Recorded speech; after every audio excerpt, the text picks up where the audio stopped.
Hello there. My name is Alara, and welcome to the Late Night Science Channel. Tonight, I want to take you on a journey, a slow, peaceful journey through our solar system. And I mean, really take you there. Not rushing, not cramming facts down your throat, just drifting. Because here's the thing, the universe, our little corner of it especially, it's not just this cold, empty void. It's filled with these moments, these details that are so quietly beautiful that when you really sit with them, when you let them wash over you, they do something to your mind. They calm it, they slow it down. And tonight, that's exactly what we're going to do together.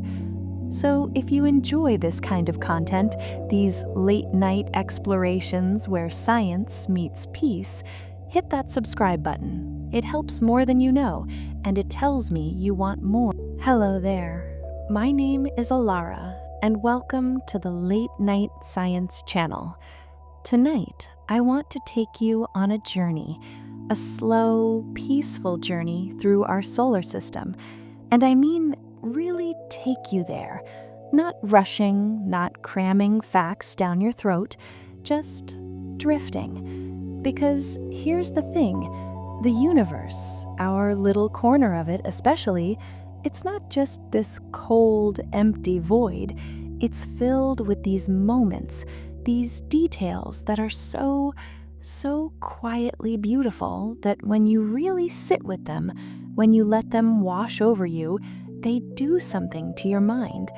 They calm it, they slow it down. And tonight, that's exactly what we're going to do together. So if you enjoy this kind of content, these late-night explorations where science meets peace, hit that subscribe button. It helps more than you know, and it tells me you want more of these quiet moments. Now, let's begin. Close your eyes for a second, or just soften your gaze.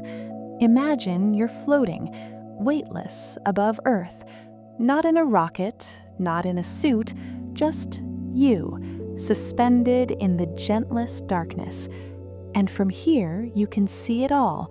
The planets spinning slowly in their orbits, each one with its own rhythm, its own story. And we're going to visit them one by one, taking our time, no rush, just exploring. Let's start with something close to home, Mercury. Now, Mercury is the smallest planet in our solar system, and it's also the closest to the Sun. But here's what I find so interesting about Mercury. It's not what you'd expect. See, you'd think being that close to the Sun, it would be the hottest planet, right? But it's not. Venus holds that title, and we'll get to why in a bit. Mercury, despite its proximity to our star, it has these extremes. During the day, the side facing the Sun, it reaches temperatures of about 430 degrees Celsius. But at night, when that side turns away, it plummets to minus 180 degrees Celsius. That's a swing of over 600 degrees. Can you imagine a world where the difference between day and night is that extreme? But why does this happen? Well, Mercury barely has an atmosphere. It's so thin, it's almost non-existent, and without an atmosphere to trap heat, to distribute it around the planet, the heat just escapes into space. So the night side, it becomes this frozen wasteland, while the day side bakes under the sun's relentless glare. There's something almost poetic about that, don't you think? This little world, so close to the source of all our warmth, yet it can't hold on to it. It's constantly losing it, constantly cycling between these two extremes. And here's another thing about Mercury. It's covered in craters, thousands upon thousands of them. Some are small, just a few meters across. Others are massive, stretching hundreds of kilometers. The largest one, it's called the Kuiper Basin, and it's about 1,550 kilometers in diameter. That's roughly the distance from New York to Miami. One impact, one ancient collision created a scar that size. And when that impact happened, it was so powerful, so violent, that it sent shockwaves through the entire planet. On the opposite side of Mercury, directly opposite the Kuiper Basin, the ground buckled and fractured, creating this chaotic, jumbled terrain. Scientists call it weird terrain, which, honestly, I love that name. It's like the planet itself couldn't handle the force, and it just broke. But here's what gets me, what really makes me pause. Mercury is old, really old. Those craters, many of them have been there for billions of years. Billions. They're like a history book, a record of every rock, every asteroid that came hurtling through space and slammed into its surface. And they're still there, unchanged, because without an atmosphere, without weather, there's nothing to erode them away. No wind, no rain, just silence. Mercury is a world frozen in time, bearing the scars of the solar system's violent youth. Now, let's drift a bit further out. Let's talk about Venus. Venus is a fascinating one. It's often called Earth's twin because it's similar in size, similar in mass. If you looked at them side by side from space, you might think they were related. But get closer, and you realize Venus is nothing like Earth. It's a hellscape, a world of extremes that make Mercury's temperature swings look almost tame. Venus is the hottest planet in the solar system, not Mercury, even though Mercury is closer to the Sun. And the reason for this, it's all about the atmosphere. Venus has a thick, dense atmosphere made up mostly of carbon dioxide, with clouds of sulfuric acid drifting through it. This atmosphere creates a runaway greenhouse effect. The sun's energy comes in, hits the surface, and tries to radiate back out into space, but the thick atmosphere traps it, holds it in, and the temperature just climbs. The surface of Venus, it's about 465 degrees Celsius. That's hot enough to melt lead, hot enough to make your bones feel like they're vibrating just thinking about it. And the pressure on Venus is intense. Standing on the surface, you'd experience about 92 times the atmospheric pressure you feel here on Earth. That's the equivalent of being about 900 meters underwater. The air itself would crush you before the heat got a chance. It's hard to even imagine that kind of environment, that kind of hostility. But here's something that I find oddly calming about Venus in a strange way. It rotates, but it rotates so slowly. One day on Venus, one full rotation on its axis takes about 243 Earth days. That's longer than a Venusian year, which is about 225 Earth days. So on Venus, a day is longer than a year. Wrap your head around that for a second. The planet completes an entire orbit around the Sun before it finishes one rotation. And not only that, Venus rotates backwards compared to most planets. If you could stand on Venus and watch the Sun rise, which you couldn't because the clouds are too thick, but if you could, you'd see it rise in the west and set in the east. Everything about Venus is slow, deliberate, like it's moving through thick honey. There's also this phenomenon on Venus, something called superrotation. The atmosphere, that thick, crushing atmosphere, it rotates much faster than the planet itself. Winds at the cloud tops can reach speeds of about 360 kilometers per hour, circling the entire planet in just 4 Earth days. So you have this bizarre situation where the planet is barely turning, but the atmosphere above it is screaming around it at hurricane speeds. It's like Venus is wearing a coat that's spinning independently, disconnected from the body beneath it. And those clouds, those sulfuric acid clouds, they're part of what makes Venus so reflective. Venus is one of the brightest objects in our night sky after the moon. You've probably seen it, that bright star that appears in the evening or morning, depending on the time of year. The ancient Romans called it Venus after their goddess of love and beauty because it was so striking, so brilliant. But up close, there's nothing lovely about it. Those clouds rain sulfuric acid, though the rain never reaches the surface. It evaporates in the intense heat before it can touch the ground. It's a world of almost, a world where things happen but never quite complete. Let's move on. Let's come home for a moment. Earth, our planet, the only one we know of that harbors life. And when you think about it, when you really sit with the idea, Earth is such an anomaly. It's positioned at just the right distance from the sun, in what scientists call the habitable zone or the Goldilocks zone. Not too hot, not too cold, just right for liquid water to exist on the surface. And water, that's the key, isn't it? Life as we know it, it needs water. But it's not just the distance. Earth has this perfect balance of conditions. We have an atmosphere that's thick enough to protect us from harmful solar radiation, but not so thick that it traps all the heat like Venus. We have a magnetic field, generated by the molten iron core churning deep beneath our feet. And this magnetic field deflects most of the solar wind, those charged particles streaming out from the sun that would otherwise strip away our atmosphere. We have plate tectonics, the slow movement of the Earth's crust, which recycles carbon and regulates the climate over millions of years. We have a moon, a large moon, which stabilizes our axial tilt and gives us consistent seasons.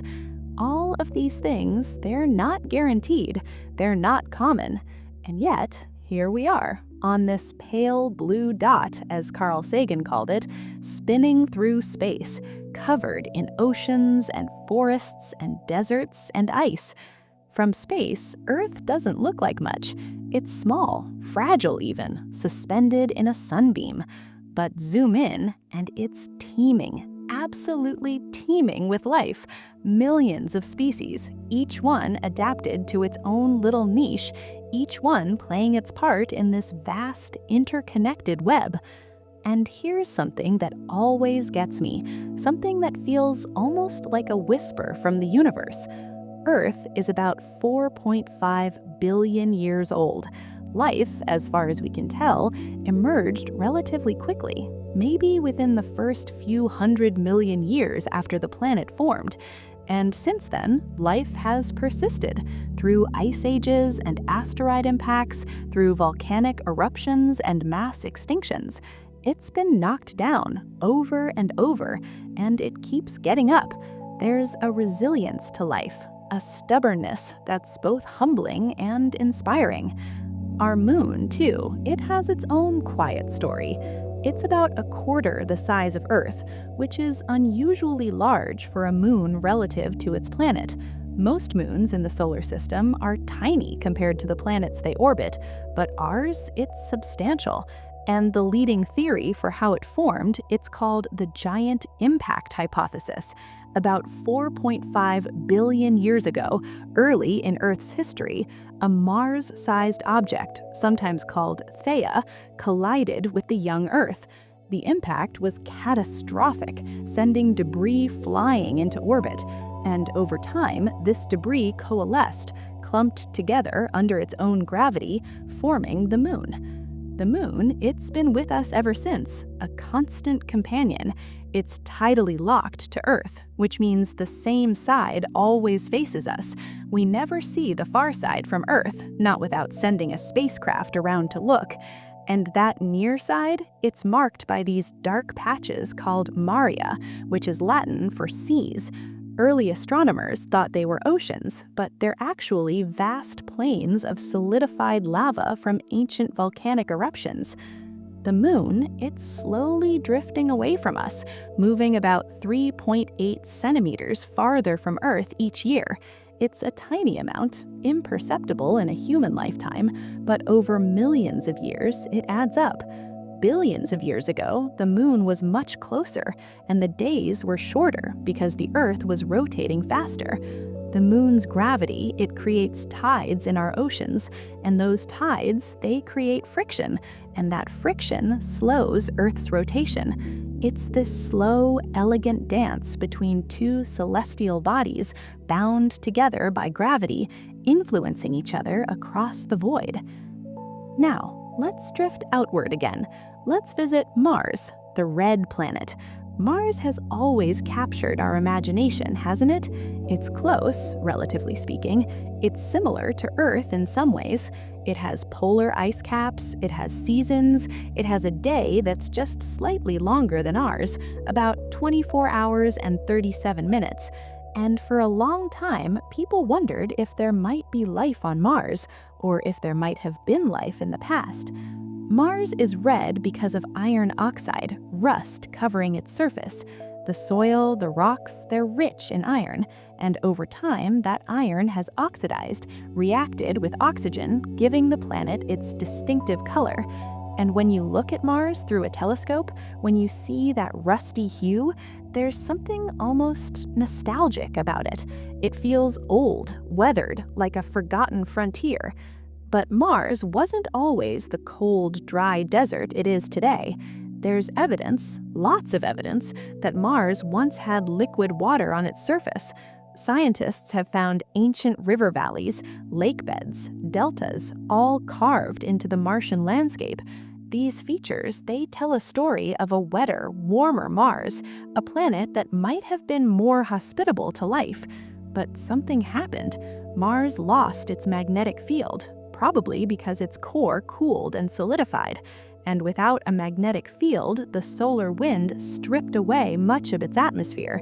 The air thinned, the pressure dropped, and the water, it either froze into the soil and polar ice caps or evaporated into space. Mars became the barren world we see today. But even now, Mars has its secrets. At the poles, there are ice caps made of water ice and frozen carbon dioxide, dry ice. In the winter, the carbon dioxide freezes out of the atmosphere and adds to the polar caps. In the summer, it sublimates, turns directly from solid to gas, and returns to the atmosphere. It's a seasonal cycle, a breathing rhythm that Mars has followed for eons. And then there are the dust storms. Mars is famous for its dust storms, some of which can grow to engulf the entire planet. These storms can last for weeks, even months, blocking out the sun, turning day into a murky twilight. The dust is fine, like talcum powder, and it gets everywhere. It coats the solar panels of rovers, it fills the air, it creates this eerie orange haze. But even in the midst of these storms, there's a strange beauty. The way the dust catches the light, the way it softens the landscape. It's like Mars is hiding, wrapping itself in a shroud. Mars also has the largest volcano in the solar system, Olympus Mons. It's a shield volcano, which means it was built up over time by repeated lava flows. And it's massive. The base of Olympus Mons is about 600 kilometers across, and it rises about 21 kilometers above the surrounding plains. That's nearly 2.5 times the height of Mount Everest. If you stood at the base of Olympus Mons and looked up, you wouldn't be able to see the summit because the slope is so gradual, and the curve of the planet would hide it from view. It's so large that if you were standing on top of it, you wouldn't even realize you were on a mountain. The horizon would look flat in all directions. And here's another thing about Mars that I find comforting in a way. Mars has 2 tiny moons, Phobos and Deimos. They're not like our moon, not these big, round, majestic orbs. They're small, irregularly shaped, almost like potatoes. Phobos, the larger of the two, is only about 22 kilometers across at its widest point. Deimos is even smaller, about 12 kilometers. They're probably captured asteroids, rocks that wandered too close to Mars and got snagged by its gravity. Phobos orbits very close to Mars, only about 6,000 kilometers above the surface, and it's getting closer.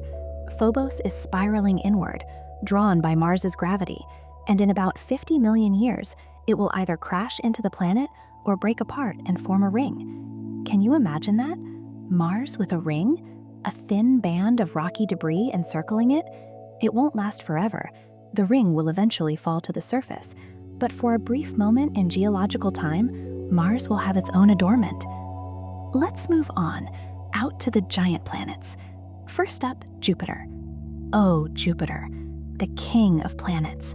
It's massive, absolutely massive. Jupiter is more than twice as massive as all the other planets in the solar system combined. If you could hollow out Jupiter, you could fit over 1,300 Earths inside it. It's a gas giant, meaning it doesn't have a solid surface like Earth or Mars. If you tried to land on Jupiter, you'd just keep sinking, through layer after layer of gas, the pressure and temperature increasing, until eventually you'd reach a core of rock and metal, assuming you could survive that long.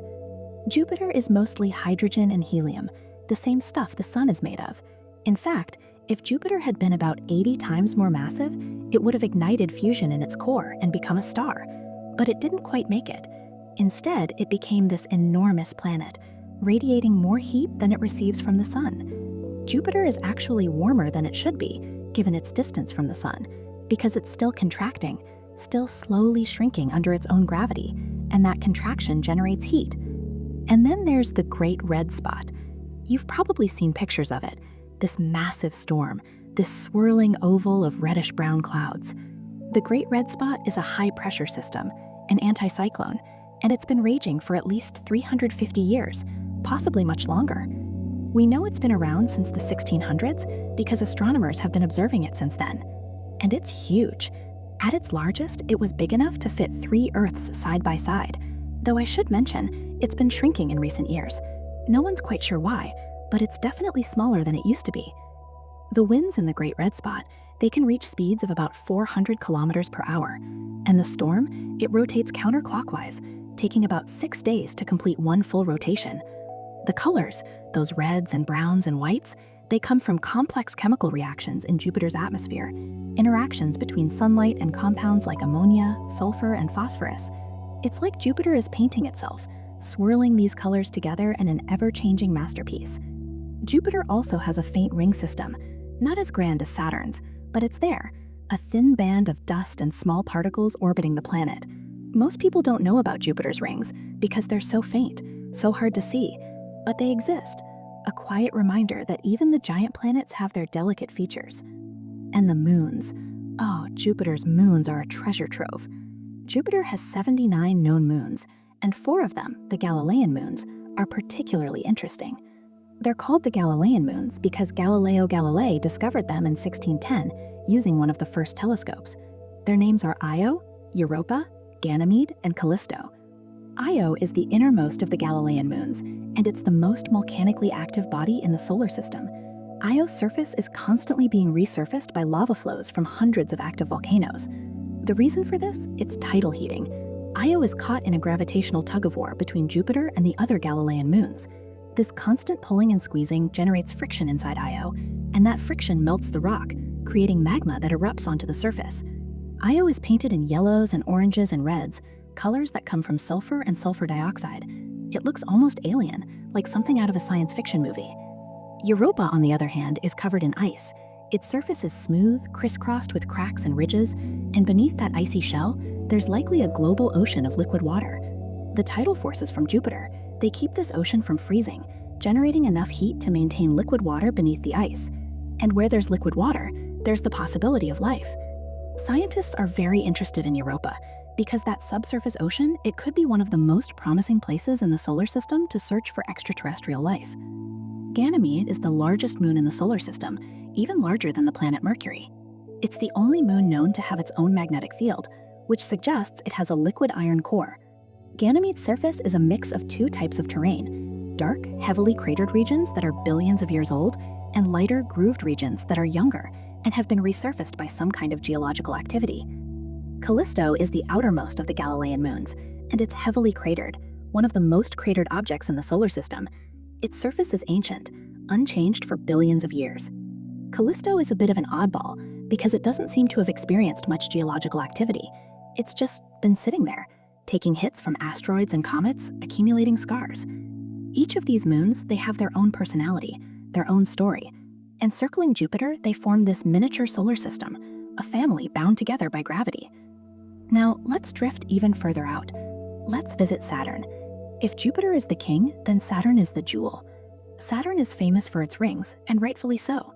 They're stunning, absolutely breathtaking. When you see Saturn through a telescope, even a small one, those rings, they take your breath away. They're so thin, so delicate, yet they stretch for hundreds of thousands of kilometers. Saturn's rings are made up of countless particles, ranging in size from tiny grains like sand to chunks as big as houses. These particles are mostly water ice with some rocky material mixed in, and they orbit Saturn in narrow bands, each particle following its own path, its own orbit.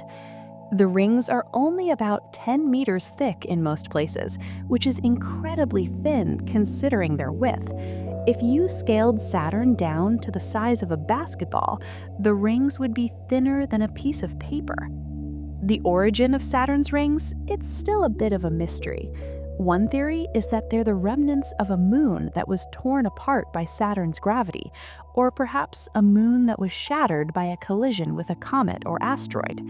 Another theory is that the rings are leftover material from the early solar system, bits and pieces that never coalesced into a moon.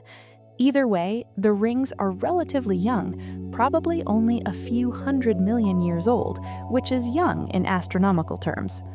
And here's something I find mesmerizing. The rings, they have gaps in them, these dark bands where there are fewer particles. The most famous gap is the Cassini division, a 4,800 kilometer wide gap between the A ring and the B ring. This gap is maintained by the gravitational influence of Saturn's moon Mimas. Mimas orbits Saturn in such a way that its gravity resonates with particles in the Cassini division, nudging them out of that region and creating the gap. It's like Mimas is sweeping the rings, keeping this particular lane clear. Saturn itself, like Jupiter, is a gas giant, mostly hydrogen and helium.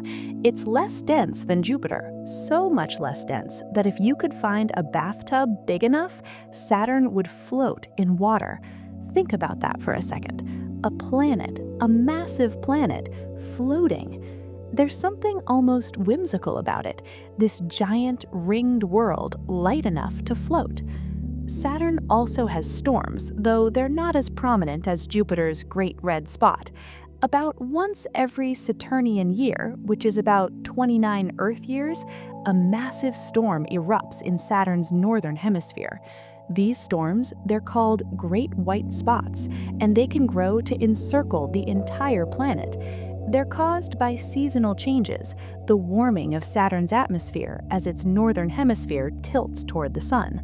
The storms churn up material from deep within the atmosphere, creating these bright white clouds that stand out against Saturn's pale yellow hue. And the moons. Saturn has over 80 known moons. The largest, Titan, is particularly fascinating. Titan is the second largest moon in the solar system, and it's the only moon with a thick atmosphere. In fact, Titan's atmosphere is denser than Earth's, mostly nitrogen with some methane and ethane. The atmospheric pressure on Titan's surface is about 1.5 times what we experience on Earth. Titan's surface, it's hidden beneath a thick orange haze.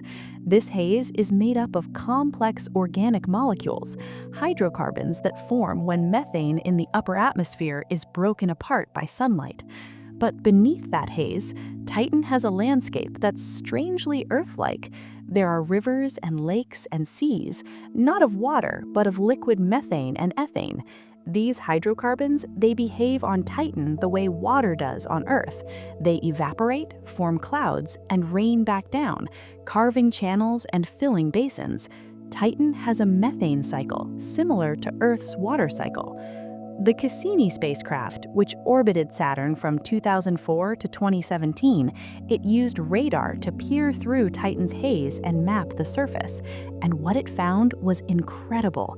Vast dunes of hydrocarbon sand, mountains, canyons, and these methane lakes and seas. The largest sea, Kraken Mare, is bigger than the Caspian Sea on Earth. Imagine that, a sea of liquid methane, cold, alien, shimmering under the faint light of the distant sun. Another moon of Saturn, Enceladus, it's also very interesting. Enceladus is small, only about 500 kilometers across, but it's one of the most reflective objects in the solar system because its surface is covered with fresh, clean ice. And here's the kicker. Enceladus has geysers. At its south pole, there are cracks in the ice, and from these cracks, plumes of water vapor and ice particles erupt into space. These plumes contain organic molecules, salts, and other compounds, suggesting that beneath the icy surface, there's a global ocean of liquid water. And just like with Europa, where there's liquid water, there's the possibility of life. The geysers on Enceladus, they're fed by hydrothermal vents at the bottom of ocean floors, similar to the vents we find at the bottom of Earth's oceans. These vents, they release heat and chemicals, and on Earth, they support entire ecosystems of life that don't rely on sunlight. Could the same be happening on Enceladus? It's a tantalizing possibility. Let's move on, out to the ice giants. First, Uranus. Uranus is an oddball, literally. It's tilted on its side with an axial tilt of about 98 degrees. This means that Uranus essentially rolls around the sun rather than spinning like a top. One pole points toward the sun for half of its orbit, and then the other pole points toward the sun for the other half. Each pole experiences about 42 years of continuous sunlight, followed by 42 years of continuous darkness. It's an extreme seasonal cycle, unlike anything we experience on Earth. No one knows for sure why Uranus is tilted like this. The leading theory is that early in its history, Uranus was hit by a massive object, maybe an Earth-sized protoplanet, and this collision knocked it over. The impact would have been catastrophic, sending debris flying, maybe even creating some of Uranus's moons in the process. But Uranus survived, and it's been rolling along ever since. Uranus is an ice giant, meaning it's mostly water, methane, and ammonia ices, with a small rocky core. It has a faint ring system, much fainter than Saturn's, and 27 known moons. The atmosphere is mostly hydrogen and helium, but it contains methane, and this methane absorbs red light, giving Uranus its blue-green color. Uranus is cold, incredibly cold. Its upper atmosphere has temperatures around negative 224 degrees Celsius, making it one of the coldest planets in the solar system. And here's something strange. Uranus doesn't generate much internal heat. Most of the giant planets, they radiate more heat than they receive from the sun, heat left over from their formation. But Uranus is almost in thermal equilibrium with the sun, meaning it radiates about as much as it absorbs. It's like Uranus has cooled down more than it should have, and scientists aren't entirely sure why. The moons of Uranus, they're named after characters from the works of William Shakespeare and Alexander Pope, which is a nice literary touch. The largest moons are Miranda, Ariel, Umbriel, Titania, and Umbrian. Miranda is particularly interesting because its surface is a chaotic jumble of different terrains. There are cratered regions, smooth plains, and these strange grooved features called coronae. It looks like Miranda was smashed apart and then reassembled, which might actually be what happened. Early in its history, Miranda could have been shattered by a collision and then pulled back together by its own gravity. And then there's Neptune, the outermost planet in our solar system since Pluto was reclassified as a dwarf planet. Neptune is another ice giant, similar in composition to Uranus, but it's smaller and denser. And unlike Uranus, Neptune does generate a significant amount of internal heat, radiating about 2.6 times as much energy as it receives from the Sun. This internal heat drives some of the most powerful winds in the solar system. Neptune's atmosphere is dynamic, turbulent. Winds can reach speeds of over 2,000 kilometers per hour, faster than the speed of sound on Earth. These winds blow in the opposite direction of Neptune's rotation, and they're so strong that they can blow clouds across the planet in a matter of hours. Neptune also has storms, though they come and go. When Voyager 2 flew by Neptune in 1989, it observed a massive storm called the Great Dark Spot, similar in some ways to Jupiter's Great Red Spot. But when the Hubble Space Telescope looked at Neptune a few years later, the Great Dark Spot was gone, vanished, replaced by other storms in different locations. Neptune's blue color, it comes from methane in the atmosphere, just like Uranus, but Neptune is a deeper, more vibrant blue, and scientists think this might be due to an unknown compound in the atmosphere that enhances the color. It's a mystery, one of many surrounding this distant, wind-swept world. Neptune has 14 known moons, and the largest, Triton, is one of the most interesting moons in the solar system. Triton is unusual because it orbits Neptune in a retrograde direction, meaning it orbits opposite to the direction Neptune rotates. This is rare, and it suggests that Triton wasn't formed alongside Neptune. Instead, Triton was probably a Kuiper Belt object, a dwarf planet similar to Pluto that wandered too close to Neptune and got captured by its gravity. Triton is geologically active. Its surface is young, relatively uncratered, and it has geysers, just like Enceladus. These geysers erupt nitrogen gas and dark organic compounds, creating these streaks on Triton's surface. The geysers are powered by solar heating, even though Neptune is so far from the Sun that the sunlight there is incredibly faint. But it's enough to warm the surface of Triton, causing the nitrogen ice to sublimate and erupt. Triton is also slowly spiraling inward toward Neptune. Its retrograde orbit, it's unstable, and tidal forces are gradually slowing Triton down. In about 3.6 billion years, Triton will cross the Roche limit, the distance at which Neptune's gravity will overcome Triton's own gravity, and Triton will be torn apart, shredded into a ring around Neptune. It's a slow, inevitable death, but it's billions of years away. So for now, Triton continues its lonely orbit around the ice giant. Let's take a step back now. Zoom out a bit. Let's think about the solar system as a whole, this collection of planets and moons and asteroids and comets, all bound together by the Sun's gravity. The Sun, it's at the center, a massive ball of plasma, fusing hydrogen into helium in its core, releasing energy that radiates outward, warming the planets, driving the weather, making life on Earth possible. The Sun contains about 99.86% of the total mass of the solar system. Everything else, all the planets, all the moons, all the asteroids and comets and dust, they make up less than 0.14%. The Sun is the dominant force, the anchor around which everything else revolves. And it's been burning for about 4.6 billion years, and it will continue to burn for another 5 billion years or so before it exhausts its hydrogen fuel. When that happens, when the Sun runs out of hydrogen in its core, it will begin to fuse helium, and this will cause the Sun to expand into a red giant. The outer layers will swell, engulfing Mercury, possibly Venus, maybe even Earth.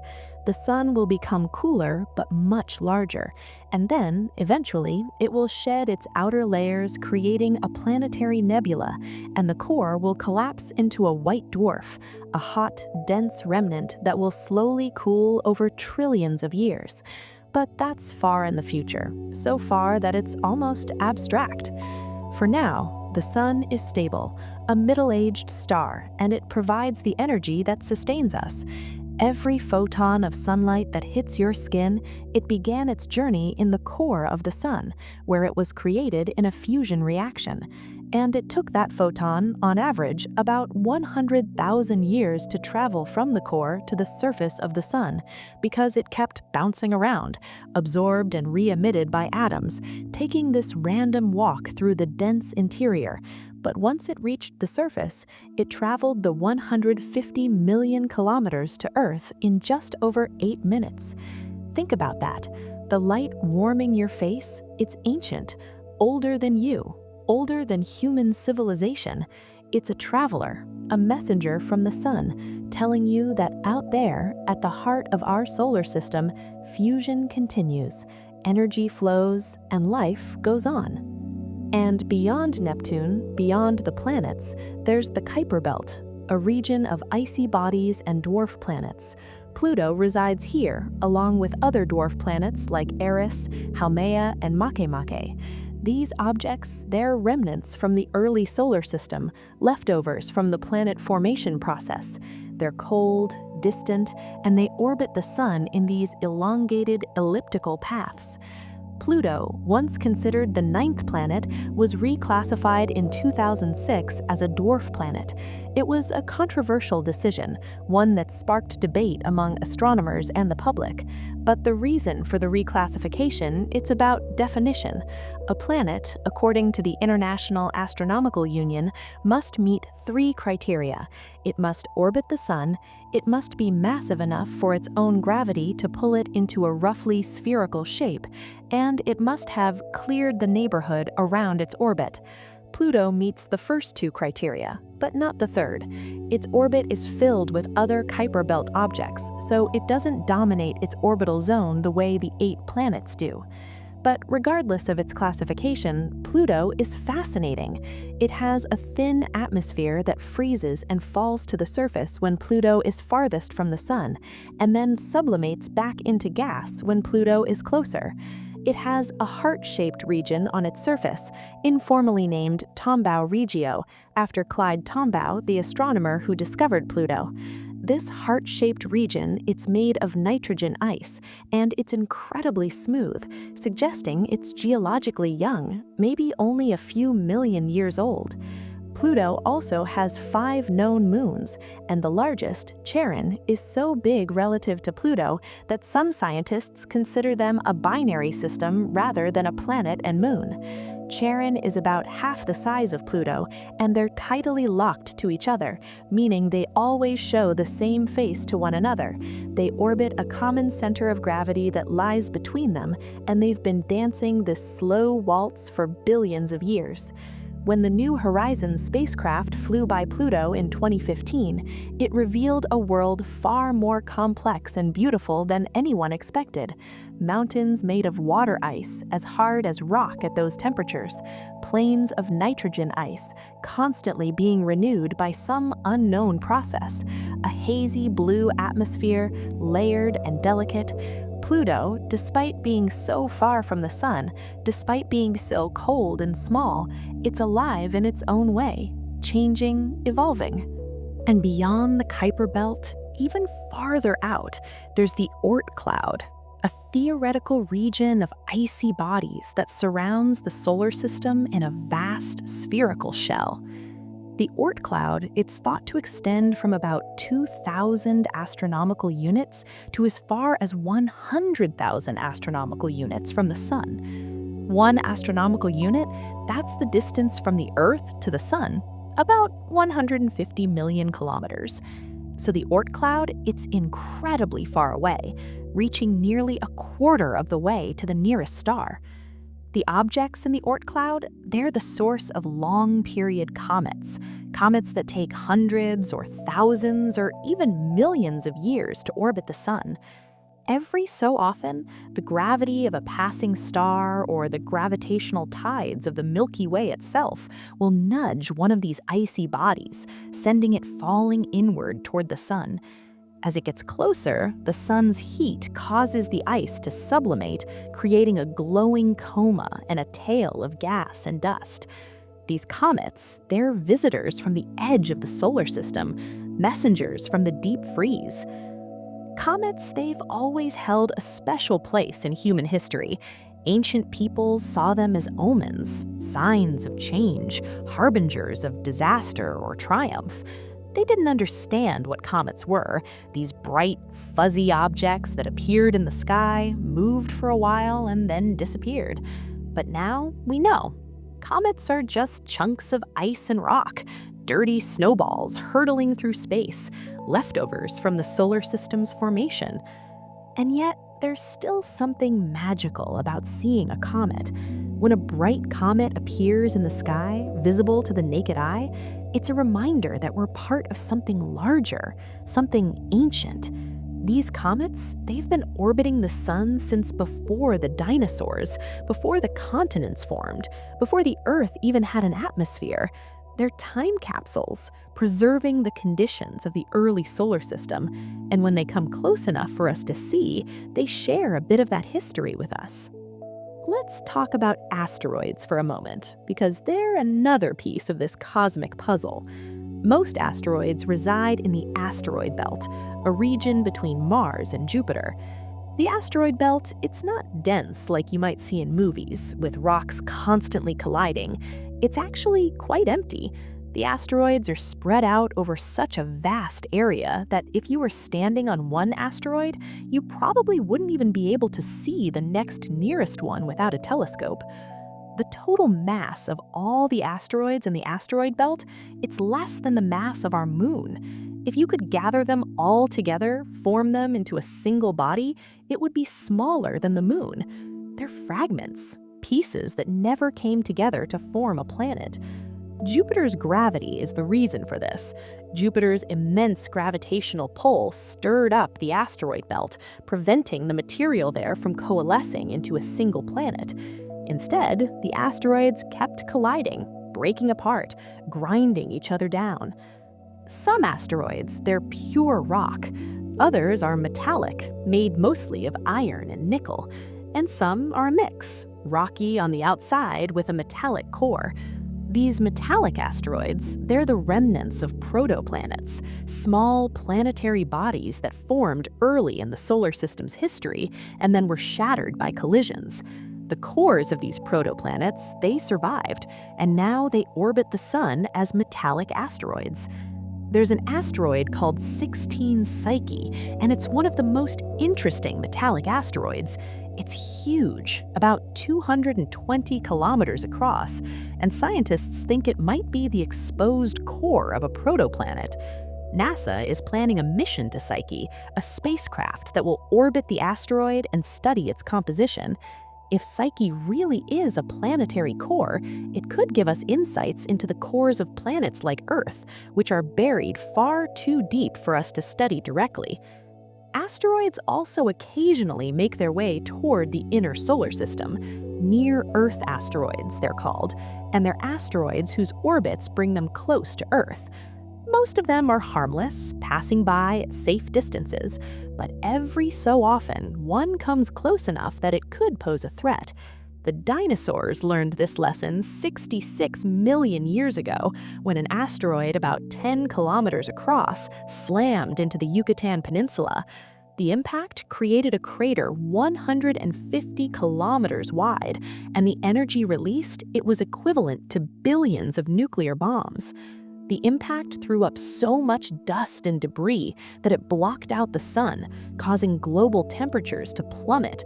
Plants couldn't photosynthesize, food chains collapsed, and about 75% of all species on Earth went extinct, including the dinosaurs. It was a catastrophic event, but it also opened the door for mammals to diversify and eventually, millions of years later, for humans to emerge. Today, astronomers scan the skies, looking for potentially hazardous asteroids. They track their orbits, calculate their trajectories, and assess the risk. So far, there are no known asteroids on a collision course with Earth, at least not in the foreseeable future. But the search continues because the consequences of a large impact would be devastating, and early warning could give us time to develop a response, maybe even to deflect the asteroid before it hits. Now, let's think about the spaces between the planets, the vast stretches of emptiness. Space, it's not truly empty. There's the solar wind, a stream of charged particles flowing out from the sun at speeds of about 400 kilometers per second. This solar wind, it fills the solar system, creating a bubble called the heliosphere. The heliosphere extends far beyond the planets, out past the Kuiper Belt, and it's where the sun's influence ends and interstellar space begins. The boundary of the heliosphere is called the heliopause, and it's where the solar wind meets the interstellar medium, the gas and dust that fills the space between stars. Two spacecraft, Voyager 1 and Voyager 2, have crossed the heliopause. Voyager 1 did it in 2012, and Voyager 2 followed in 2018. They're now in interstellar space, still sending back data, still communicating with Earth, even though they're more than 20 billion kilometers away. The Voyager spacecraft, they were launched in 1977, and their primary mission was to explore the outer planets. Voyager 1 flew by Jupiter and Saturn, and Voyager 2 flew by all 4 of the outer planets: Jupiter, Saturn, Uranus, and Neptune. They sent back incredible images, data that revolutionized our understanding of these distant worlds. And then, after their planetary flybys were complete, they kept going, heading out toward the edge of the solar system. Each Voyager carries a golden record, a 12-inch gold-plated copper disc that contains sounds and images representing Earth. There are greetings in 55 languages, music from different cultures, sounds of nature, whale songs, bird calls, thunder, the ocean. There are images, too, encoded on the record.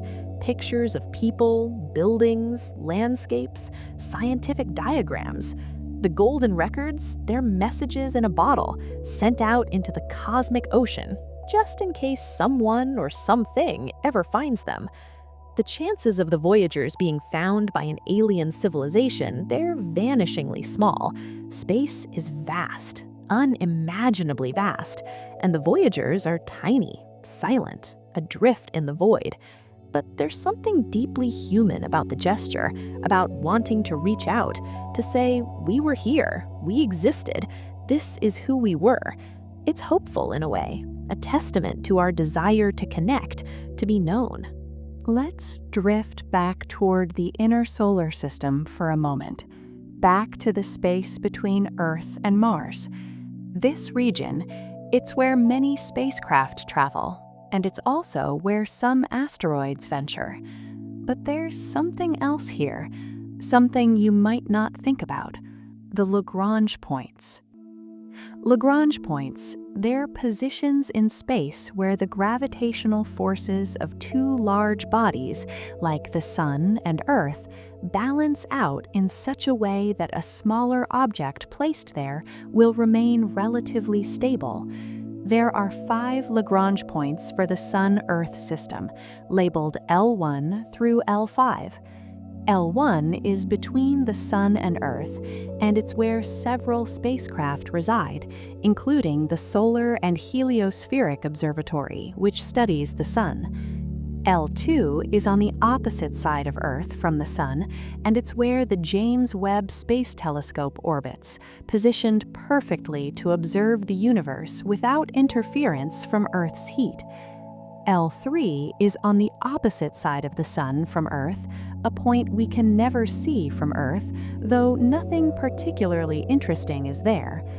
L4 and L5, they're 60 degrees ahead of and behind Earth in its orbit, and they're points where debris can accumulate, though not much has accumulated at Earth's L4 and L5 points. Jupiter, on the other hand, it has a massive collection of asteroids at its L4 and L5 points. These are called the Trojan asteroids, and there are thousands of them, divided into two groups, the Greek camp at L4 and the Trojan camp at L5. They orbit the Sun along with Jupiter, always maintaining that 60-degree separation, trapped in these gravitationally stable regions. It's fascinating when you think about it, these invisible points in space where gravity creates these pockets of stability. You can't see them, you can't touch them, but they're there, influencing the orbits of objects, providing safe harbors in the vast expanse. Now, let's talk about something that's been on humanity's mind for centuries, the search for life beyond Earth. Are we alone? It's one of the most profound questions we can ask, and it's a question that drives much of our exploration of the solar system. We've already mentioned a few places where life might exist: Europa with its subsurface ocean, Enceladus with its geysers and hydrothermal vents, Titan with its complex organic chemistry, Mars with its ancient rivers and potential subsurface water. These are the targets, the places where conditions might be right for life. But what kind of life are we talking about? Almost certainly, if life exists elsewhere in the solar system, it's microbial, single-celled organisms, bacteria, archaea, simple life forms that can survive in extreme conditions. On Earth, we have organisms called extremophiles, microbes that thrive in boiling hot springs, in acidic lakes, in the deep ocean where no sunlight reaches, in the frozen soils of Antarctica. If life can adapt to such extremes on Earth, why not elsewhere? The discovery of even a single microbe on another world, it would be monumental. It would answer the question, definitively, that life is not unique to Earth, and it would open up a whole new field of study, comparative biology. We could learn about a completely independent origin of life, a second genesis, and we could compare it to life on Earth to understand what's universal and what's unique. But finding life, it's not easy. We can't just scoop up some soil or ice and look for bacteria under a microscope. We need to be careful, methodical. We need to avoid contaminating other worlds with life from Earth, and we need to avoid mistaking geological or chemical processes for biological ones. It's painstaking work, but it's work worth doing. Mars, in particular, has been the focus of the search for life. We've sent rovers, landers, orbiters, all designed to study the Martian surface and atmosphere. The Curiosity rover, which landed in 2012, has been exploring Gale Crater, a site that once held a lake. Curiosity has found evidence of ancient water, organic molecules, and conditions that could have supported life, but it hasn't found life itself yet. The Perseverance rover, which landed in 2021, is exploring Jezero Crater, another ancient lakebed. Perseverance is equipped with instruments specifically designed to search for signs of past life, biosignatures. It's also collecting samples of Martian rock and soil, sealing them in tubes and leaving them on the surface. In the future, another mission will retrieve these samples and bring them back to Earth where they can be studied in detail in laboratories. It's an ambitious plan, but it could provide the definitive answer to whether life ever existed on Mars. And then there's the question of life beyond the solar system. Exoplanets, planets orbiting other stars, have been discovered by the thousands. The first confirmed exoplanet around a Sun-like star was discovered in 1995, and since then we've found over 5,000 confirmed exoplanets, with thousands more candidates waiting to be confirmed. These exoplanets, they come in all shapes and sizes: hot Jupiters, massive gas giants orbiting close to their stars, super-Earths, rocky planets larger than Earth but smaller than Neptune, ice giants, ocean worlds, lava planets. The diversity is staggering, and it's changed our understanding of planetary systems. We used to think our solar system was typical, but now we know it's just one configuration among many. Some exoplanets orbit in the habitable zone of their stars, the region where liquid water could exist on the surface. These are the ones that excite us the most, because where there's liquid water, there's the potential for life. Telescopes like the James Webb Space Telescope are beginning to study the atmospheres of these exoplanets, looking for biosignatures: oxygen, methane, water vapor, combinations of gases that might indicate the presence of life. We haven't found a definitive biosignature yet, but we're getting closer. Every new observation, every new planet discovered, it brings us one step closer to answering that question. Are we alone? And here's something to consider, something that I find both humbling and awe-inspiring. The universe is about 13.8 billion years old. The Earth is about 4.5 billion years old. Life on Earth emerged relatively quickly, within the first few 100 million years after the planet formed. And for billions of years, life on Earth was just simple single-celled organisms. It wasn't until about 600 million years ago that complex multicellular life really took off, leading to the Cambrian explosion, a period of rapid diversification. Humans, modern humans, we're only been around for about 300,000 years, and civilization, with agriculture and cities and writing, that's only about 10,000 years old. The Industrial Revolution, the age of science and technology, that's only a couple of hundred years old. In the grand timeline of the universe, we're incredibly young. We're newcomers, barely a blip. And yet, in that short time, we've developed the ability to look out into the universe, to understand our place in it. We've built telescopes and spacecraft, we've walked on the moon, we've sent probes to the edge of the solar system, we've decoded our own DNA, split the atom, harnessed the power of electricity, we've created art, music, literature, philosophy. We've pondered the big questions, the questions of existence and meaning and purpose. There's something remarkable about that, about this species of apes living on a small, rocky planet, managing to comprehend the cosmos. Carl Sagan put it beautifully when he said, "We are a way for the cosmos to know itself." We're made of star stuff, literally.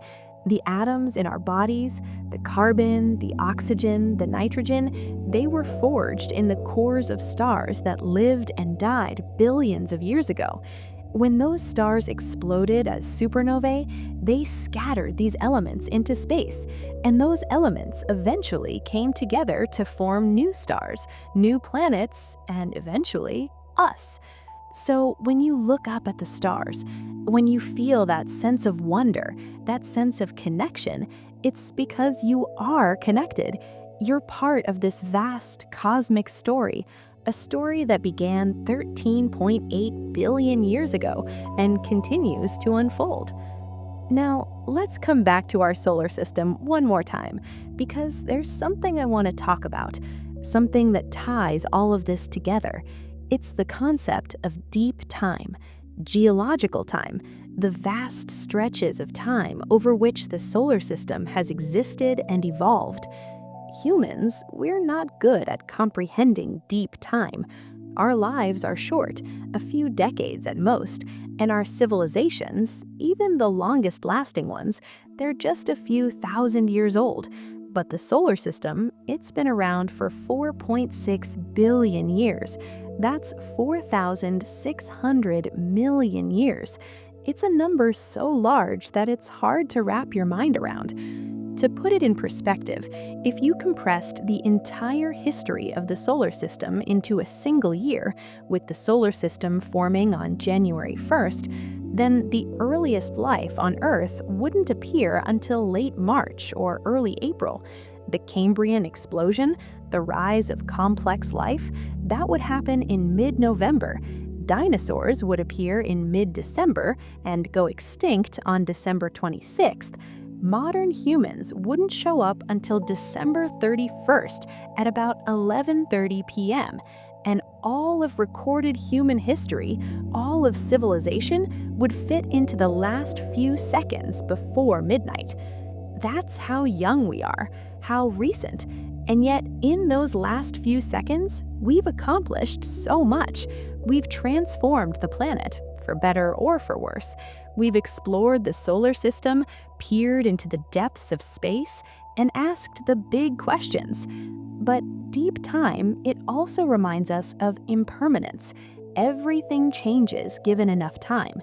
Continents drift, mountains rise and erode away, oceans form and disappear.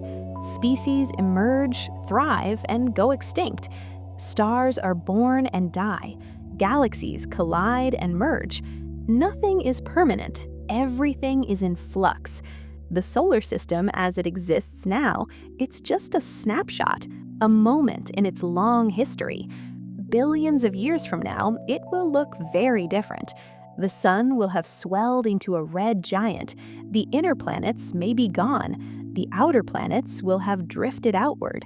And eventually, the sun will become a white dwarf, a dim ember slowly cooling in the darkness. But even that's not the end. Trillions of years from now, the universe itself will have changed beyond recognition. Galaxies will have merged, stars will have burned out, and the universe will become a cold, dark, diffuse expanse. It's a long, slow fade, a heat death where entropy wins and everything comes to equilibrium. It sounds bleak, I know, but there's also something oddly comforting about it.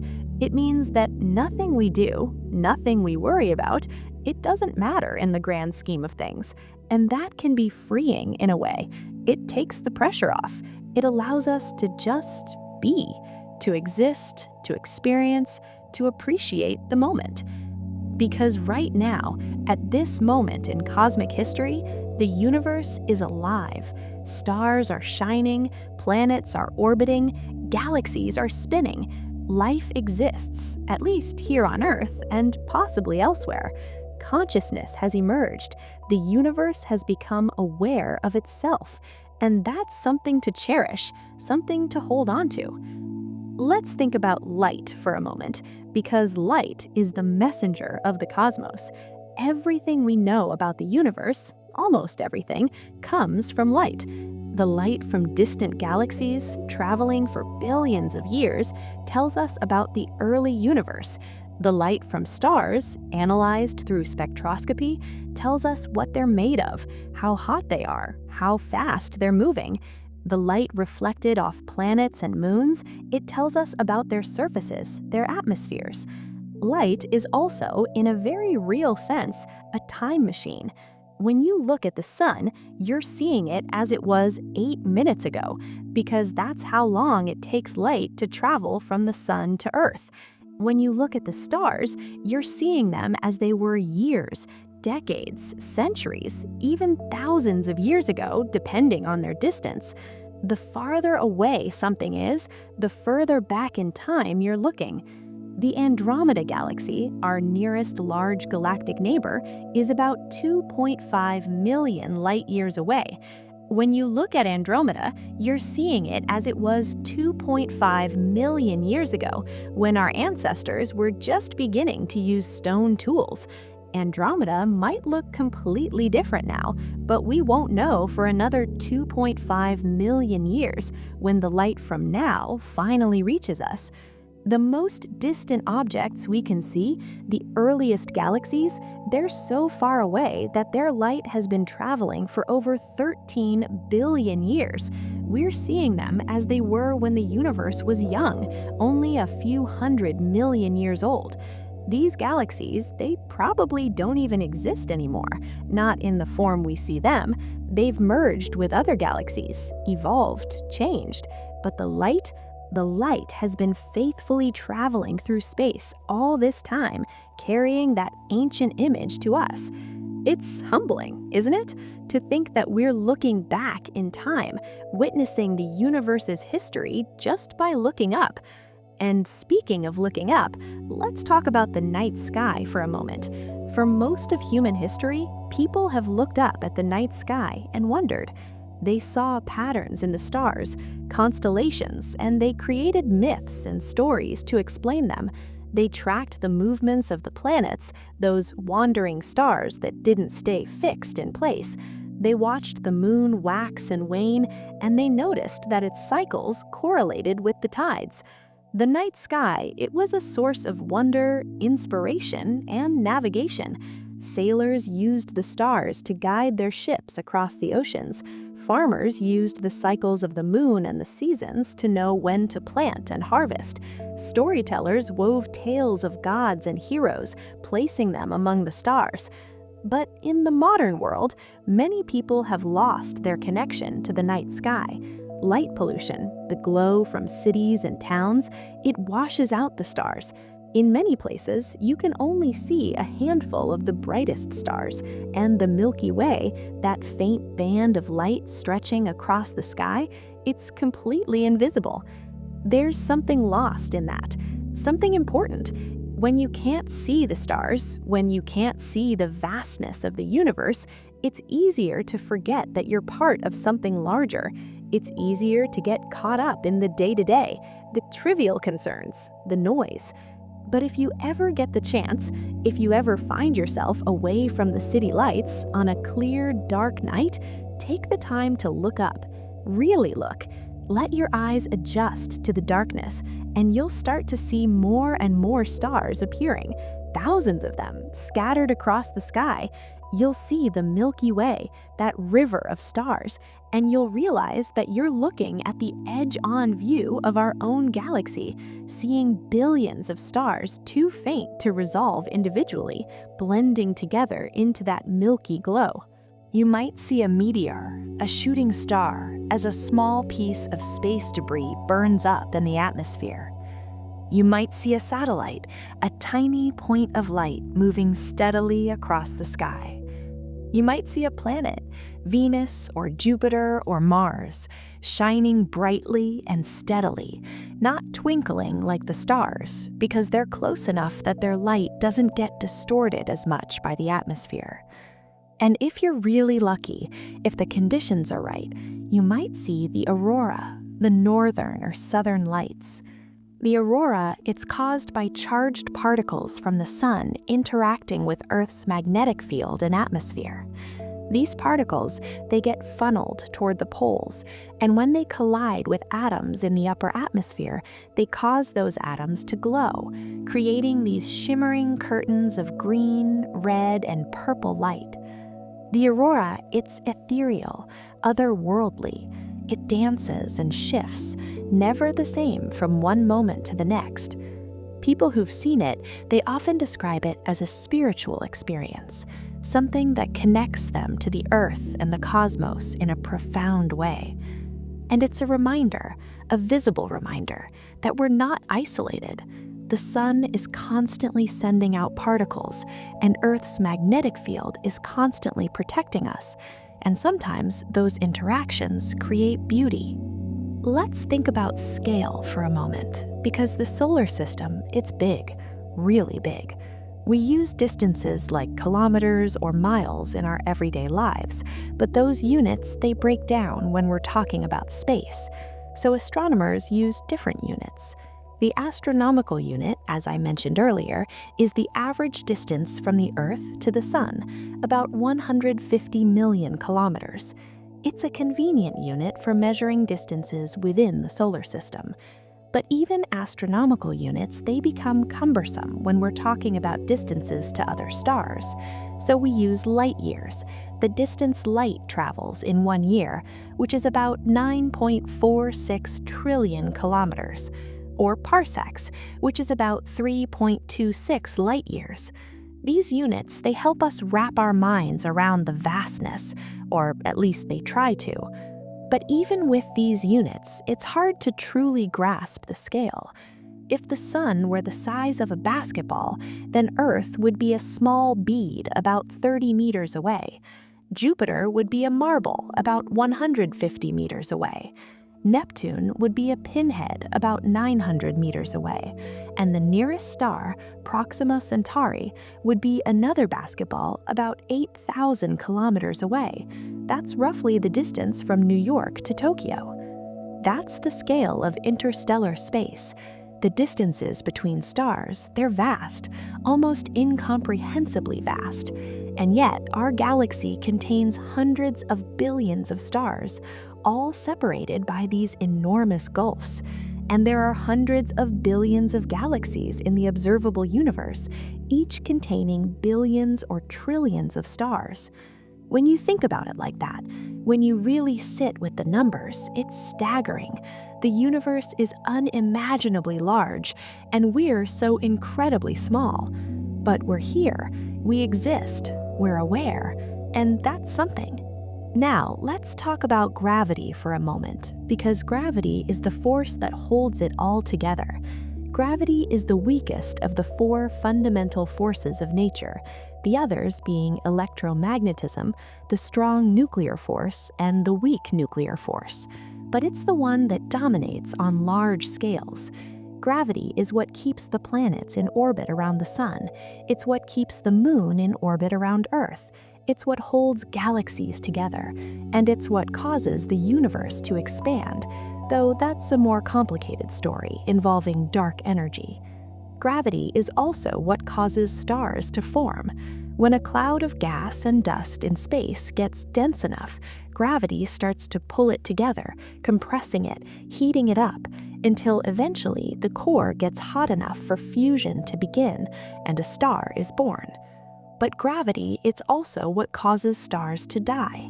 When a star runs out of fuel, when it can no longer sustain fusion in its core, gravity takes over. The core collapses under its own weight, and depending on the mass of the star, different things can happen.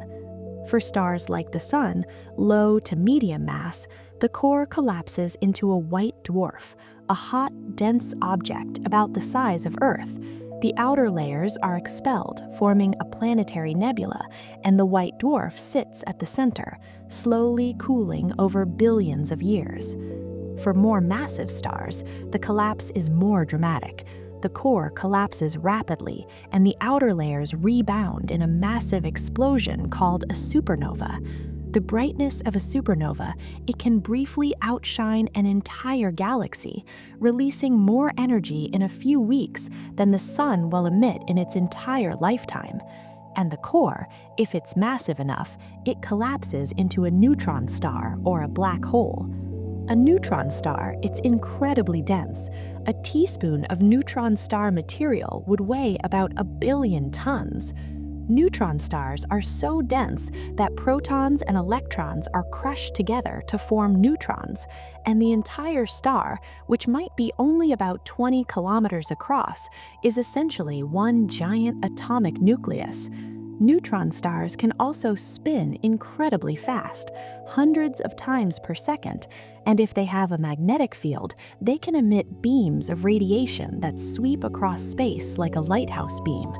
When these beams point toward Earth, we detect them as pulsars, regular pulses of radio waves. Black holes, they're even more extreme. A black hole is a region of space-time where gravity is so strong that nothing, not even light, can escape. The boundary of a black hole is called the event horizon, and once something crosses the event horizon, it's gone, lost to the universe forever, at least as far as we can observe. Black holes, they're often portrayed as cosmic vacuum cleaners, sucking up everything around them, but that's not quite accurate. Black holes have gravity, just like any other object, and their gravity follows the same rules. If the sun were suddenly replaced by a black hole of the same mass, the planets would continue to orbit just as they do now. They wouldn't get sucked in. You'd only be in danger if you got too close, within a few Schwarzschild radii, the distance that defines the size of the event horizon. But black holes, they do have some strange effects on spacetime. Near a black hole, time slows down relative to an observer far away. This is an effect of general relativity, Einstein's theory of gravity. If you could hover just outside the event horizon of a black hole, watching a clock far away, you'd see the clock ticking faster and faster. And if someone far away was watching you, they'd see your clock ticking slower and slower, until as you approached the event horizon, time would seem to stop for you from their perspective. Inside the event horizon, things get even stranger. Space and time swap roles in a sense. Once inside, all paths lead to the singularity, the point at the center where density becomes infinite and the laws of physics as we know them break down. We don't really know what happens at the singularity because our theories can't handle infinities. It's one of the biggest unsolved problems in physics, how to reconcile general relativity, which describes gravity, with quantum mechanics, which describes the behavior of particles at tiny scales. Some physicists think that at the singularity, quantum effects become important, and a complete theory of quantum gravity would resolve the infinities. But we don't have a complete theory of quantum gravity yet.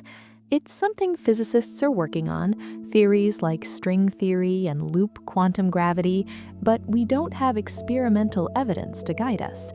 It's all mathematical, theoretical, and we won't know which theory is correct until we can test them. Now, let's talk about the fabric of space-time itself. Einstein's general relativity, it tells us that gravity isn't a force in the traditional sense. Instead, mass and energy curve space-time, and objects move along the straightest possible paths, called geodesics, through this curved space-time. It's like placing a heavy ball on a stretched rubber sheet. The ball creates a depression, and if you roll a smaller ball nearby, it will curve around the depression, appearing to be attracted to the heavy ball. That's a rough analogy for how gravity works in general relativity. And space-time, it's not static. It can ripple, like water. These ripples, they're called gravitational waves, and they're produced by accelerating masses, particularly by violent events like colliding black holes or neutron stars. Gravitational waves travel at the speed of light, and they stretch and squeeze space-time as they pass. In 2015, for the first time, scientists detected gravitational waves. The Laser Interferometer Gravitational Wave Observatory, LIGO, picked up the signal from two black holes, each about 30 times the mass of the Sun, that collided and merged about 1.3 billion light-years away. The collision released an enormous amount of energy, and the gravitational waves from that event traveled through space for 1.3 billion years before finally washing over Earth, causing the arms of the LIGO detectors to change in length by less than 1,000th of the width of a proton. It was an incredible achievement, and it opened up a new way of observing the universe. Before gravitational waves, we could only observe the universe through electromagnetic radiation, light, radio waves, X-rays, and so on. But gravitational waves, they carry information about events that don't produce much light, like the merger of black holes. They give us a new sense, a new way to experience the cosmos. Since that first detection, LIGO and other gravitational wave observatories have detected dozens of events, black hole mergers, neutron star mergers, and they're helping us answer questions about the population of black holes, the rate of these events, the properties of neutron stars. And speaking of neutron star mergers, they're particularly interesting because they're thought to be the source of many of the heavy elements in the universe. When two neutron stars collide, the conditions are so extreme that neutrons are smashed together, forming heavy elements like gold, platinum, and uranium. These elements are then scattered into space, enriching the interstellar medium, and eventually they get incorporated into new stars and planets. So the gold in your jewelry, the uranium in nuclear reactors, they were forged in the violent collision of neutron stars billions of years ago. It's a beautiful thought that the most precious and rare elements on Earth have such a dramatic origin. Let's come back to Earth one more time, back to our little world, because there's something I want to talk about, something grounding. Earth is home. It's the only place we know where life exists, and it's worth appreciating. Think about the diversity of life on Earth, from the deepest ocean trenches to the highest mountain peaks, from the frozen tundra to the scorching deserts, life has found a way. There are microbes living in boiling hot springs, insects thriving in the driest deserts, fish swimming in the pitch-black depths of the ocean, plants growing on the slopes of active volcanoes. Life is resilient, adaptable, tenacious. It exploits every available niche, every source of energy, and it's all connected, part of this vast, intricate web. Every organism depends on others, directly or indirectly. Plants produce oxygen through photosynthesis, and animals breathe that oxygen. Animals produce carbon dioxide, and plants use that carbon dioxide for photosynthesis. Decomposers break down dead matter, returning nutrients to the soil, where plants can use them again. It's a cycle, a balance, and it's been going on for billions of years. But this balance, it's fragile. Human activity, particularly in the last couple of hundred years, has disrupted it. We've burned fossil fuels, releasing carbon dioxide into the atmosphere, warming the planet. We've cut down forests, destroying habitats, and reducing the Earth's capacity to absorb carbon dioxide. We've polluted the oceans, the air, the soil. We've driven species to extinction at a rate not seen since the dinosaurs died out. Climate change, it's real, it's happening, and it's caused by us. The evidence is overwhelming. Rising temperatures, melting ice caps, more frequent and severe weather events, shifting ecosystems. And the consequences, they're going to be significant, affecting billions of people, particularly those in vulnerable regions. But here's the thing, and this is important. It's not too late to change course. We have the knowledge, the technology to address climate change. We can transition to renewable energy, protect and restore ecosystems, develop sustainable practices. It requires will, cooperation, and action, but it's possible. And it's worth it, because Earth, this pale blue dot, it's all we have. There's no backup planet, no escape hatch. We need to take care of it, to cherish it, to ensure that it remains a home for future generations. Carl Sagan, in his book Pale Blue Dot, he reflected on an image of Earth taken by Voyager 1 from the edge of the solar system, about 6 billion kilometers away. In that image, Earth is just a tiny speck, barely visible, suspended in a beam of sunlight. And Sagan wrote, "Look again at that dot. That's here. That's home. That's us. On it, everyone you love, everyone you know, everyone you ever heard of, every human being who ever was, lived out their lives. Every saint and sinner in the history of our species lived there on a mote of dust suspended in a beam of sunlight." It's a powerful reminder of our smallness, our fragility, and our interconnectedness. All of human history, all of our triumphs and tragedies have happened on that tiny dot, and from that perspective, our differences, our conflicts, they seem trivial. We're all on this planet together, and we need to work together to preserve it. So as we drift through this journey, through the solar system, through the cosmos, remember that you're part of it. You're made of atoms forged in stars. You're a product of billions of years of evolution, and you're living in a time when we can look out into the universe and understand our place in it. That's remarkable, truly remarkable. And as you lie there, as you let these thoughts wash over you, let yourself relax. Let go of the worries, the stress, the noise. Just be here, in this moment, connected to the universe, part of this vast cosmic dance. The planets are still orbiting, the stars are still shining, the galaxies are still spinning, and you're here, aware, experiencing it all. So take a deep breath, let it out slowly, and let yourself drift off.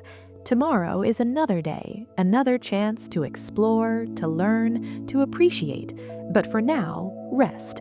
You've earned it. Thank you for spending this time with me. Let me know in the comments where you're watching from and what time it is for you right now. I love hearing from all of you.